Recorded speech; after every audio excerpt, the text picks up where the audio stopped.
ሰላም ጤና ይስጥልን ክቡራትና ክቡራን ተመልካቾቻችን ከናሁ ቴሌቪዥን ዘወትር በዚህ ሰዓት ወደ እናንተ የሚደርሰው የዛሬ ለተሰኙ ሐምሌ 13 2018 ዓ.ም የተለያዩ የሀገር ቤትና የባህር ማዶ ስፖርታዊ መረጃዎች ወደ እናንተ የምናደርስበት ጊዜው አሁን ነው። እስከ መረጃዎቻችን ፍጻሜ ድረስ አብራችሁን እንድትቆዩ የምንጋብዛችሁ የመረጃዎቹ አዘጋጅና አቅራቢ ገዛኸኝ ዱላ፣ የካሜራ ባለሙያችን ቢቂላ ተስፋዬ ከኛ ጋር ቆይታ ያደርጋል። አብራችሁን ነው።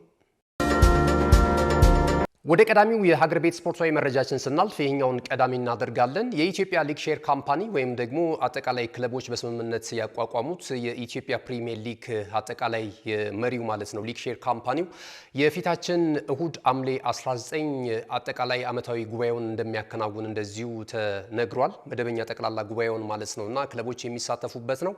የተለያዩ መመሪያዎች ላይ ማሻሻያ እንደሚያደርጉም እየተገለጸ ይገኛል። በተለይ ደግሞ ዓመታዊው የክለቦች የበጀት ጣሪያ አነጋጋሪ ሆኖ እየተመለከትን እንገኛለን። ባለፈው ዓመት እንደምናስታውሰው እንግዲህ 70 ሚሊዮን ብር ነበረ ለአንድ ክለብ ዓመታዊ በጀት ተብሎ የተያዘው ማለት ነው። ያንን ግን በተለያየ መንገድ እንግዲህ ፈጽመዋል አልፈጸሙም፣ ይህንን መመሪያ አክብረዋል አላከበሩም የሚለው ነገር በቀጣይ በተለይ በዚሁ የጠቅላላ ጉባኤው ላይ ለስፖርት ቤተሰቡ በአጠቃላይ ለሚዲያ አካላት ሊግ ሼር ካምፓኒው ይፋ የሚያደርገው ወይም ሪፖርት የሚያቀርበው ሪፖርት መረዳት ይቻላል ማለት ነውና አሁን ላይ ግን እንደ ኢትዮጵያ እግር ኳስ የምንታዘበው ነገር በፕሪሚየር ሊጉ ላይ የተጫዋቾች ክፍያ ወራዊ ደሞዝ እጅግ በጣም ከፍ ያለበትን ሂደት እየተመለከትን እንገኛለን። 70 ሚሊዮን ብርን እንዴት አበቃቅተው እንደሚተዳደሩበት ነው የሚገርመውና ይሄ ደግሞ ፍትሃዊ እግር ኳስ እንዳንመለከት ወይም የኢትዮጵያ እግር ኳስ እንዳያድግ ካደረጉ እንደ ዋነኛ ምክንያቶች አንደኛው የፋይናንስ አጠቃቀም እንደሆነ ይታወቃልና የኢትዮጵያ እግር ኳስ በአጠቃላይ መንግስት ላይ የተንጠለጠለ ነው፣ በከተማ አስተዳደሮች የሚደገፍ ነው።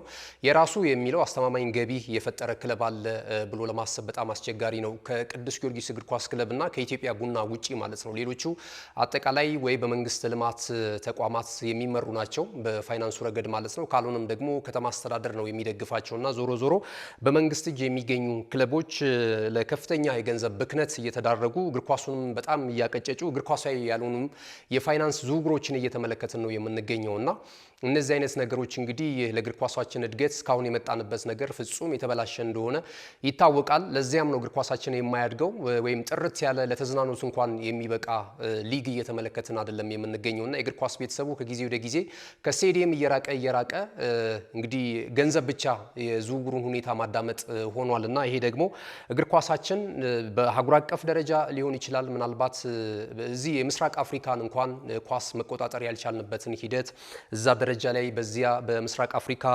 የሚደረጉ የውድድር መድረኮችን ላይ እንኳን ለመሳተፍ እየተቸገርን ያለበትን ሁኔታ እየተመለከትን እንገኛለን።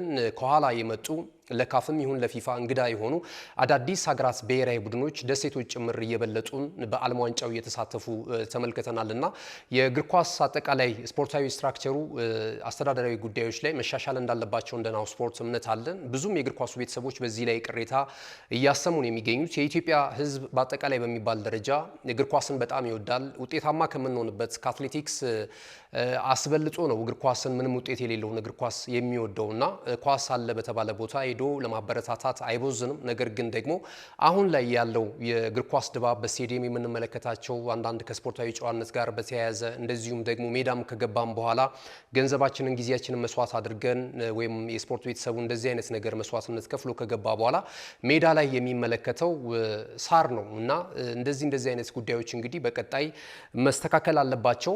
አንደኛው እንግዲህ እንደ ዋናነት የሚነሳው የፋይናንስ ወይም የገንዘብ አጠቃቀማችን ጉዳይ ነው። ምንጫቸው የማይታወቁ ገንዘቦች ይበጀታሉ።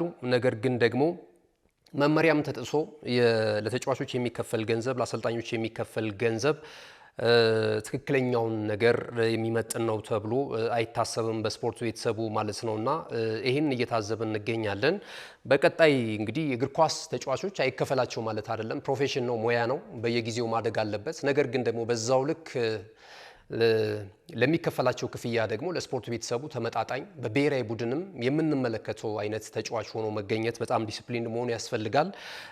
ዓለም አቀፍ አህጉር አቀፍ የሆኑ ራዕዮችን ማስቀመጥ ያስፈልጋልና እነዚህ ሁላ ገንዘቦች በብሔራዊ ቡድን ውስጥ ልንመለከታቸው ይገባል። ተጫዋቾች አቅማቸውን ማሳደግ ይጠበቅባቸዋል። የሚቀበለው እጃቸውን ከማጎልበት ይልቅ እንግዲህ ተጫውቶ በተግባር የሚያሳየውም እግራቸውንም እንደዚሁ ብቃታቸውን ማሳደግ አለባቸው የሚል እምነት አለን። ለማንኛውም እንግዲህ የፊታችን እሁድ ሐምሌ 19 የኢትዮጵያ ሊግ ሼር ካምፓኒ ወይም የኢትዮጵያ የፕሪሚየር ሊግ ክለቦችን በበላይነት የሚያስተዳድረው አክሲዮን ማህበር እንግዲህ የ2018 ጠቅላላ ጉባኤውን ያከናውናል። አዳዲስ መመሪያዎችን የተጫዋቾችንስ የክፍያ የደሞዝ ጣሪያን ሁኔታ በምን አይነት መልኩ ያደርጋል?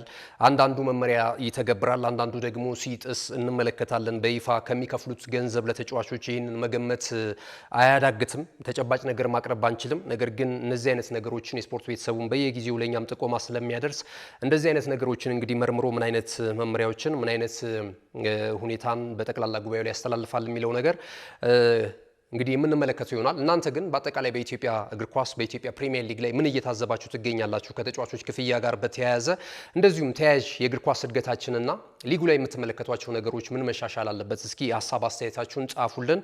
በነገው ዕለት ደግሞ የእናንተን ስምና እዚህ ላይ የሰጣችሁትን ሀሳብ ደግሞ ለፌዴሬሽኑም ሊሆን ይችላል፣ እንደዚሁም ለሊግ ሼር ካምፓኒው ለተጫዋቾች ማህበርም ሊሆን ይችላል የሚመለከተውን ነገር ደግሞ እኛ ከእናንተ የመጣ መሆኑን ጠቅሰን መልሰን ወደ እናንተ የምናደርስ ለሚመለከታቸውም አካል የምናደርስ መሆኑን በዚህ አጋጣሚ መግለጽ እንፈልጋለን።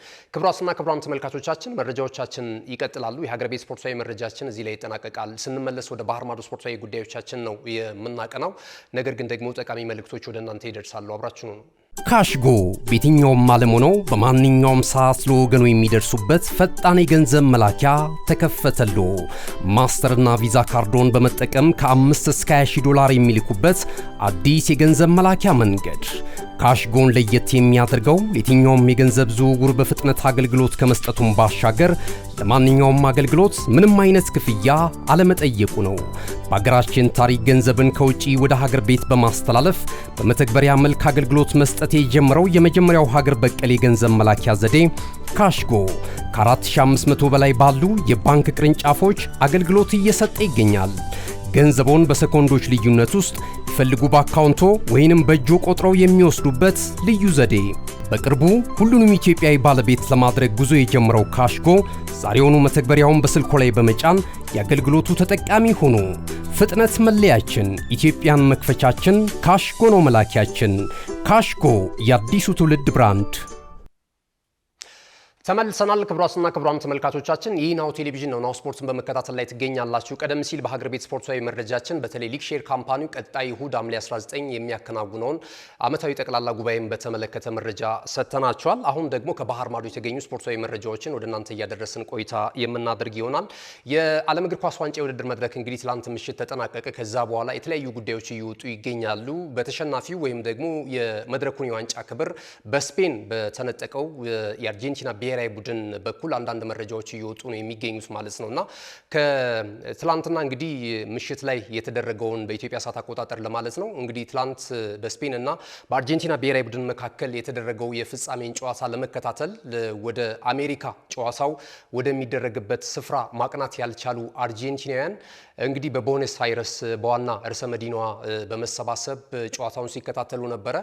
በርካታ ተመልካቾች ጉዳት እንደደረሰባቸው እየተገለጸ ነው የሚገኙት።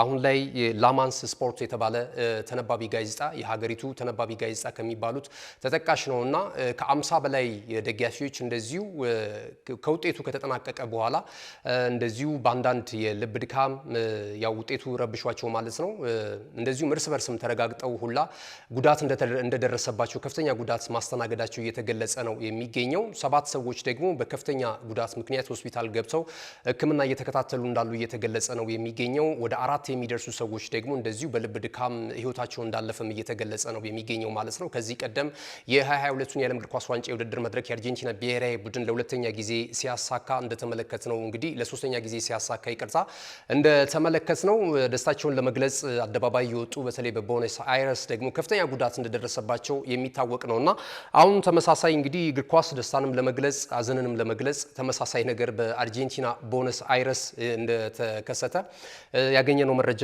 ያመለክታል ማለት ነው። አዘጋጇ ሀገር ግን በተለይ ፍጻሜውና በርከት ያሉ ጨዋታዎች የተደረገባት አሜሪካን ናት። አሜሪካን ውድድሩን ለማከናወን ከደህንነት አንጻር በርካታ ነገሮች ስጋት እንደነበረባት ይታወሳል። በተለይ ከኢራን ጋር የነበረባትን ሰጣ ገባ ቪዛ የመከልከሉን ጉዳዮች በተመለከተ ብዙ የሜክሲኮም እንደዚሁ ዜግነት ያላቸው በአንዳንድ ጉዳዮች ከዚህ ቀደምም ስለሚታሙ እንደዚህ አይነት ጉዳዮች ሊንጸባረቁበት እንደሚችልና የውድድር መድረኩን ሊረብሹ የሚችሉ ሀሳቦች ሲነሱበት ነበር። ነገር ግን በተሳካ ሁኔታ እንደተጠናቀቀ ብዙ አነጋጋሪ ጉዳዮች ቢኖሩበትም ነገር ግን ጨዋታው በተሳካ ሁኔታ ያንን ወበቅ የአየር ንብረት እየተጋፉ ተጫዋቾች እንግዲህ ሰላማዊ የእግር ኳስ ጦርነት ለማድረግ እንደቻሉ ተመልክተናል። ይህንንም እንግዲህ ዶናልድ ትራምፕ ትላንት አረጋግጧል። ከፍጻሜው ጨዋታ መጠናቀቅ በኋላ የትኛውንም የዓለም ዋንጫ ተመልክተናል በስክሪን ወይም በአካል በመገኘት ነገር ግን ደግሞ አሜሪካ እንዳሰናዳችው የዓለም እግር ኳስ ዋንጫ የውድድር መድረክ ከደህንነት ጋር አስተማማኝ ሆኖ በአማረ ሁኔታ የተጠናቀቀ የዓለም ዋንጫ በሕይወቴ አይቼ አላቅም የሚል ሀሳብ ሰጥተዋል እና ዶናልድ ትራምፕ የሰጡትን ሀሳብ ከተስማማችሁበት ሀሳብ አስተያየታችሁን ልታደርሱን ትችላላችሁ። እዚህ ላይ እንግዲህ የዓለም ዋንጫ ተጠናቋል። ከ4 ዓመታት በኋላ ዳግም እንግዲህ በቀጣይ በሶስት ጣምራ ሀገራት በተመሳሳይ ዘንድሮ እንደተመለከት ነው በሳውዲ አረቢያ እንደዚሁም ደግሞ በሞሮኮና ስፔን የጣምራ አስተናጋጅነት ቀጣይ የምንመለከተው ይሆናል። የ48 ሀገራት ቀጣይ ፍልሚያም የሚጠበቅ ይሆናል ለሁለተኛ ጊዜ ማለት ነውና ከዓለም ዋንጫ ጋር የተያያዙ መረጃዎች ይህንን ነው የሚመስሉት። እንግዲህ ስፔናውያንም ቀጣይ ደማቅ አቀባበል በቤተ መንግስት እንደሚደረግላቸው እየተገለጸ ነው የሚገኘው። ደስታቸውን በጥሩ ሁኔታ ያጣጥማሉ ተብሎ ነው ሁለተኛ ክብራቸውን የዓለም ዋንጫ ማሳካታቸውን ተከትሎ ወደ ሌሎች አጫጭር ስፖርታዊ መረጃዎች በቀጥታ እናልፋለን። አስተን ቪላ ጆ ጎሜዝን ከኦልቨርሃምፕተን ወንደረርስ ማስፈረሙን ይፋ አድርጓል።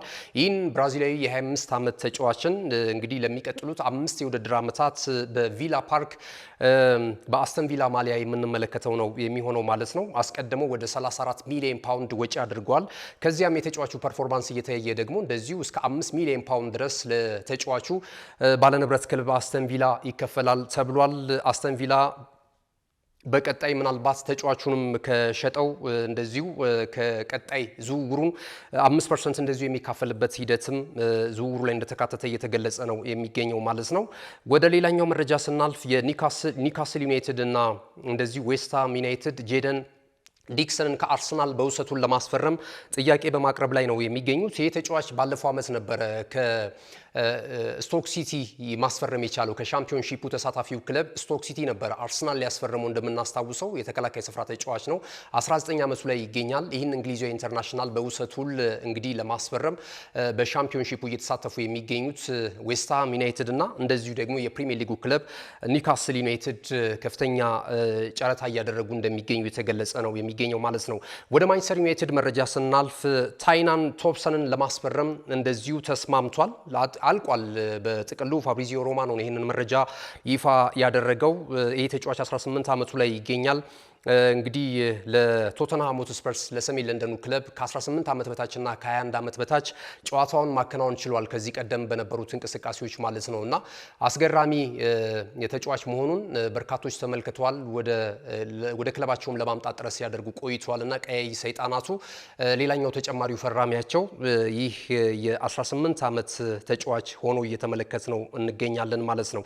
ወደ አርሰናል መረጃ ስናልፍ ጁሊያን አልባሬዝን ለማስፈረም 130 ሚሊዮን ፓውንድ ድረስ ለማውጣት ስለመዘጋጀቱ እየተገለጸ ነው የሚገኘው። ትላንት እንግዲህ የፍጻሜውን ጨዋታ ማድረግ የቻለው ጁሊያን አልባሬዝ በአርጀንቲና ማሊያ ሁለተኛ የዓለም ዋንጫ ክብሩን ሳያሳካ መቅረቱ የሚታወስ ነው።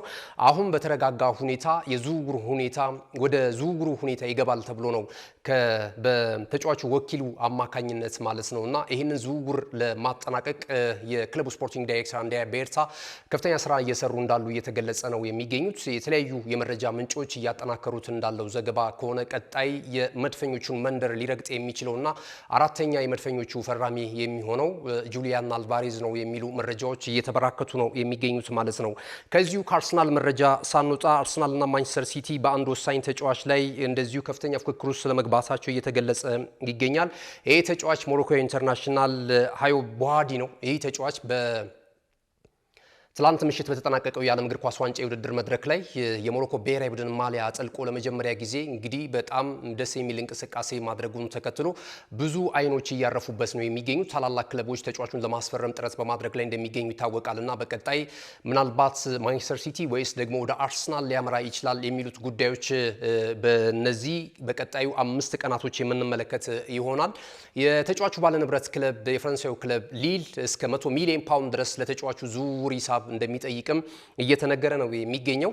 አርሰናል ከዚህ ቀደም አንድ አማራጭ ይዞ መምጣቱ የሚታወስ ነው። ወደ 80 ሚሊዮን ፓውንድ ለተጫዋቹ ዝውውር ከፍሎ ሊል ደግሞ በመቀጣይ ወይም በሚጀምረው በ2026-27 የውድድር ዘመን በውሰቱ እዛው ሊል የማቆየት ፍላጎት አላቸው ሊሎች ብለዋል። አርሰናል ደግሞ እንዳስፈረመው ሊጠቀምበት ነው የሚፈልገውና በዚህ የዝውውር አካሄድ አለመስማማቱ እየተገለጸ ነው የሚገኘው። በቀጥታ ሊቨርፑልን ወደ ተመለከቱ የመጨረሻው መረጃችን ስናልፍ የመርሲሳይዱ ክለብ እንግዲህ ሊቨርፑል ዳንኤል ሴቫንሶን የተሰኘውን ተጫዋች ከቦሩሺ ዶርትሙንድ ለማስፈረም ከፍተኛ ጥረት በማድረግ ላይ ይገኛል። ይህ የግራ ተመላላሽ ተጫዋች የተለያዩ ክለቦች ፍላጎት ቢያሳዩበትም ነገር ግን ደግሞ ወደ እንግሊዝ ፕሪሚየር ሊግ የመምጣት ፍላጎቱ ከጊዜ ወደ ጊዜ ከፍ እያለ ስለመምጣቱ እየተገለጸ ነው የሚገኘው።